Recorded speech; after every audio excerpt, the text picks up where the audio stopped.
What's up, YouTube? 2019 Hyundai Kona. I'm going to show you how to reset the maintenance required light today.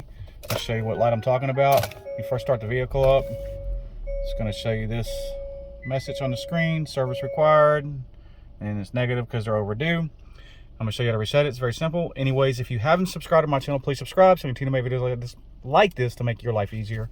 Sorry, I got tongue twisted. Let's do this. Go to your little steering wheel settings. You can do this with the key on engine running or the key on engine off, doesn't matter.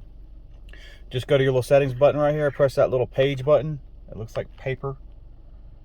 Scroll down. Hold on, push it again. I don't know why it did that. Scroll down by this button right here, up and down. One right below it. Go to service interval. Let me zoom that in a little bit. And press OK below that button. Reset.